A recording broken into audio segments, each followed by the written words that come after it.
Everyone's over here with another review for Agents of S.H.I.E.L.D. and this time it's for the episode Many Heads, One Tail. And this was a very classic episode of S.H.I.E.L.D. in which we go back to the roots about having it all be about spy work, being about trust and misdirection and all that classic stuff that S.H.I.E.L.D. was mainly known by, about covert operations, that type of thing. And this episode tells the story of one big mission in order for Coulson to try to get into the ACTU and figure out whether or not that organization, as well as Roslyn herself, could be trusted. And this is Coulson's big move into trying to figure out what exactly is going on and if they can finally put their trust and their resources into the ATCU.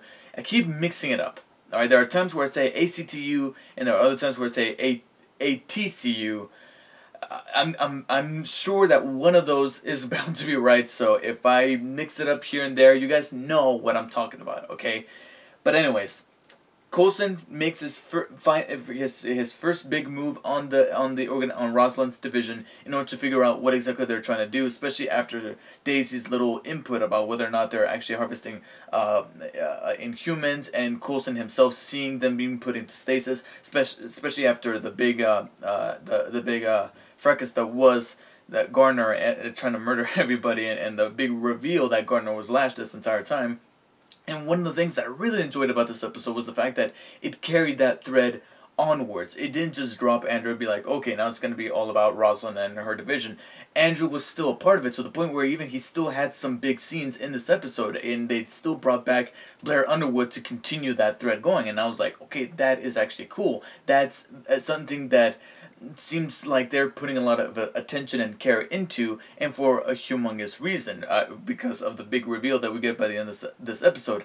But the mission itself was very thrilling and very fun, having everybody be paired off and going off in their separate direction. We got Daisy and Mac trying to provide air support via physical as well as technological for both Bobby and Hunter, who are going in as disguised as these IT people, so to speak, that are trying to deal with this little hack that went inside ATCU via the little containment chamber that Andrew is inside.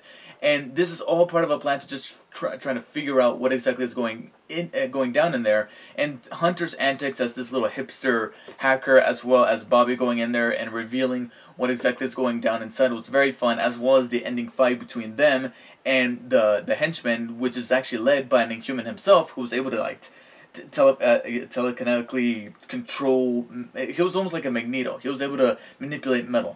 And that was a lot of fun, especially when Bobby, like she puts it herself, evens out the odds with her boomerang batons. That was a nice little touch and a nice little upgrade. I was like, okay, she was bound for some kind of upgrade, and I'm glad that she got it. And on May and Lincoln's end, which the look on his face when he found out that he was going to be paired off with May, who obviously has some beef with him, it was priceless. But I liked how that whole thing resolved. I just didn't like the red herring at first, where you see them crossing paths down the hallway, and May gives him like the stink eye, and even he says that she's been giving him that look for some time now, ever since that entire event happened last week. I didn't like that red herring because of the way things ended up, which I did like, which is the fact that May took him along because she actually wanted to apologize to him for not seeing through Gardner and figuring out what he was in the end.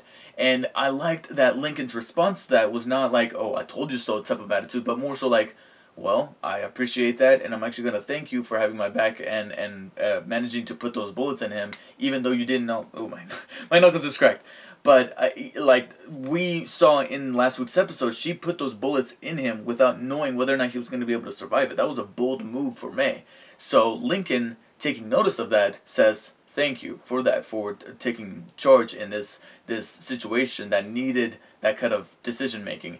And so that breeded the potential for a really cool pairing between the two. Just didn't like that red herring at the beginning of having her give her this look like, oh, she's gonna make him pay. However, the pair that I feel truly shined here was, of course, Coulson and Roslyn. Coulson, or however people are trying to ship them together. You know, whenever they ship two people, they try to combine their names, and it's getting kind of annoying at this point, especially on Instagram. But I am one of those shippers that really does like the banter between these two characters. But here, it wasn't just banter; it was legitimate drama that was well earned because Coulson just had enough with the secrecy, and this whole time he reveals that this whole time he's been getting some input, some information as to whether or not Roslyn can actually be trusted. And like Coulson even points out, the fact that she was able to drop Tahiti so easily gave him the notion that maybe Hydra may have been involved.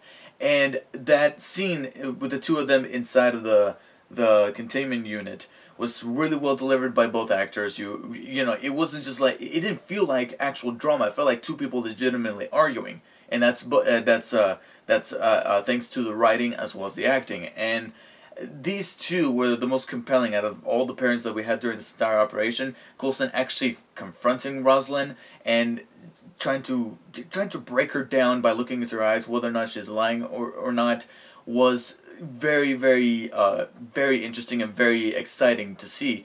And the reveal that she is actually a legitimate good guy and she wasn't aware behind the nefarious purposes of the ATCU was really satisfying to me, because I was liking her up until this point. So that ending scene from last week kind of hurt. So to know that she actually was not in the know of this whole entire thing, as well as Banks, who was that, you know, Griffle, you know, that guy that talks like this, to see him lead Bobby and Hunter out, I was like, okay, that's going to be pretty cool. Chances are they're going to absorb themselves into Coulson's division, and they're going to become part of the team. And now we have a larger S.H.I.E.L.D. for the back half of the third season, and that's going to be really fun to see. And if there was a pairing that didn't necessarily fit into this entire mission, and I use the term loosely with quotations because by the end they do in fact make some kind of discovery that contributes to that mission and to the twist that the ending of this episode has, would be FitzSimmons, where the majority of their material in this episode was about them, about trying to figure out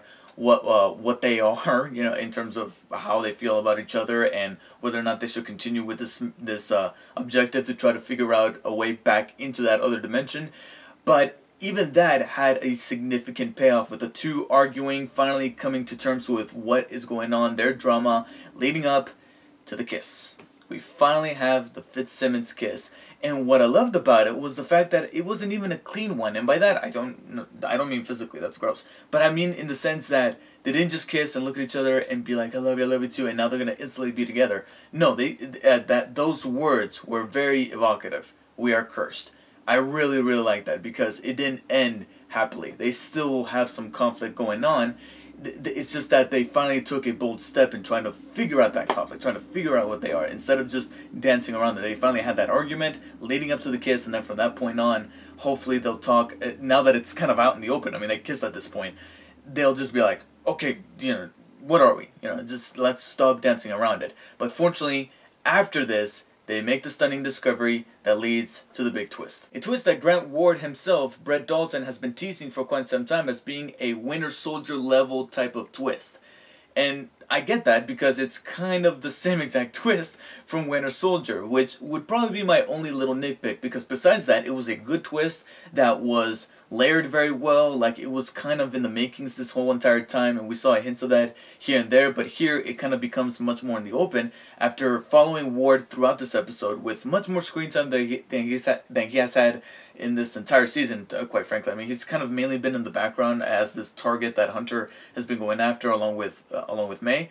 But now in this episode, we actually see him taking action, going kind of by himself. Even though he's trying to reform Hydra, he kind of goes off on himself with this objective. We finally figure out what exactly he's going after. Not just to kill Coulson and destroy S.H.I.E.L.D., but also to figure out the vault of the Von Struckers. Apparently, the term vault is very famous these days. But he's going after this vault because apparently there's some kind of power within it that can definitely resurrect Hydra and have it control the entire world. And it is here where he finally forms a firm allegiance with Gideon Malik, who's the Powers Booth character. I finally figured out his name, and now I have it cemented in my brain. But the two of them discuss this by the end of this episode, and that's where we get this twist that Hydra has been behind the entire thing.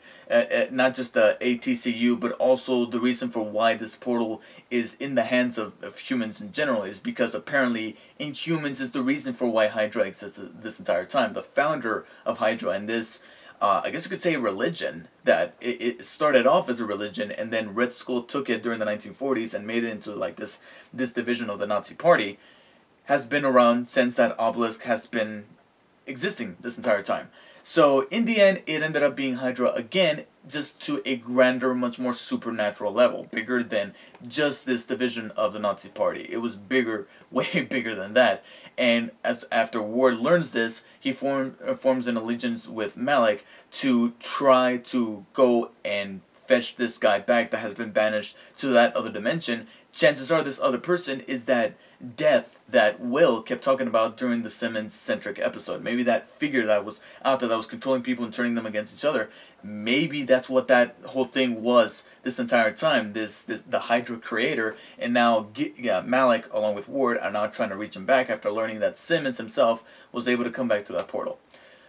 Like Ward himself said, it's a lot to take in, and definitely exciting. So you could say that, much like previous episodes from S.H.I.E.L.D. and all the seasons that we've had, Many Heads One Tail can be one of those episodes that's very busy. It has a lot of things going on, but unlike those other episodes, in a very rare occasion, this one takes the things that we're cutting back and forth, which are mainly part of this one big mission, and gels them all together by the end. That the way it's edited together and sewn in together is perfect. The dialogue, the characters, as well as the performances, mainly by Coulson and Roslyn, were great and very exciting. And the reveal, though a little bit too familiar, it takes things and takes the threat, the antagonizing threat, and makes it bigger to supernatural proportions. And I enjoy that. I enjoy how this is part of a bigger universe than it already was.